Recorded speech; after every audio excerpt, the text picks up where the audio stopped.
ನಮಸ್ಕಾರ. ಇವತ್ತು ವಿಶ್ವ ಪರಿಸರ ದಿನಾಚರಣೆ ಅಂಗವಾಗಿ ಇವತ್ತು ವಿಶ್ವ ಪರಿಸರ ದಿನಾಚರಣೆ ಅಂಗವಾಗಿ ಇವತ್ತು ನಾವು ಸಸಿಗಳ ವಿತರಣೆ ಮಾಡ್ತಾ ಇದ್ದೀವಿ. 9ನೇ ವಾರ್ಡಲ್ಲಿ ಏನಿದು ಹುಲಿಗೆಮ್ಮ ದೇವಸ್ಥಾನ ರೂಪನಗುಡಿ ರೋಡ್ ಅಲ್ಲಿ ನಾವು ಇವತ್ತು ವಿತರಣೆ ಮಾಡಿದ್ದೀವಿ. ಎಷ್ಟು ಸಸಿಗಳು? 250 ಸಸಿಗಳನ್ನ ವಿತರಣೆ ಮಾಡಿದ್ದೀವಿ.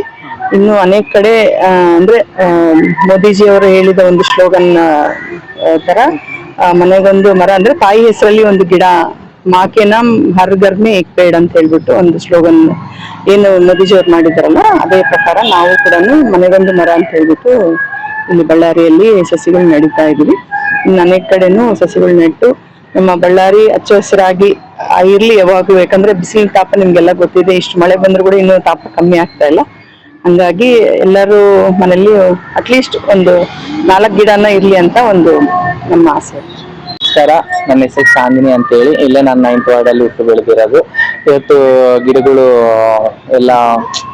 ಹಂಚಬೇಕಂತ ಹೇಳಿ ನಮ್ಮ ಒಂದು ತಿಂಗಳಲ್ಲಿದ್ದ ಇದು ಪ್ರೋಗ್ರಾಮ್ ಇದೆ. ಗರ್ಗರ ಅಂತ ಹೇಳಿ ನಮ್ಮ ಮೋದಿಜಿಯವರು ಹೇಳಿದ್ದಾರೆ.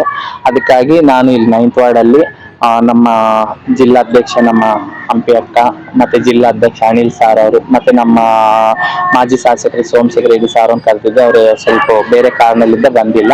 ನಾವು ಮಹಿಳಾ ಮೋರ್ಚಾ ಕಡೆಯಲ್ಲಿದ್ದ ನಮ್ಮ ಜಿಲ್ಲಾಧ್ಯಕ್ಷನ ಹಂಪಿ ರಮಣ ಇಟ್ಕೊಂಡು ನಾವು ಇವತ್ತು ಗಿಡಗಳನ್ನ ಹಂಚಿ ನಮ್ಮ ಹುಲಿಗೆಮ್ಮ ಗುಡಿ ದೇವಸ್ಥಾನದಲ್ಲಿ ಒಂದು ಬೇವಿನ ಮರೆ ಮತ್ತೆ ಒಂದು ತುಳಸಿ ಗಿಡ, ನೆಲ್ಲಿಕಾಯಿ ಗಿಡ.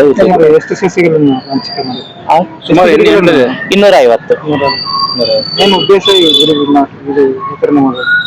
ಮೇನ್ ಉದ್ದೇಶ ಏನಿಲ್ಲ, ಗಿಡಗಳು ಇದ್ರೆ ನಮ್ಮ ಬಳ್ಳಾರಿಯಲ್ಲಿ ತುಂಬಾ ಬಿಸಿಲಿದೆ, ಗಿಡಗಳು ಇರ್ಬೇಕು ಅಂತ. ಗಿಡ ಇದ್ರೇನೆ ನೆರಳು, ಮತ್ತೆ ಆಕ್ಸಿಜನ್, ಒಳ್ಳೆ ಗಿಡ ಇದ್ರೇನೆ ಒಳ್ಳೇದಂತ ಹೇಳಿ ಅದಕ್ಕೆ ಸಲಹೆ.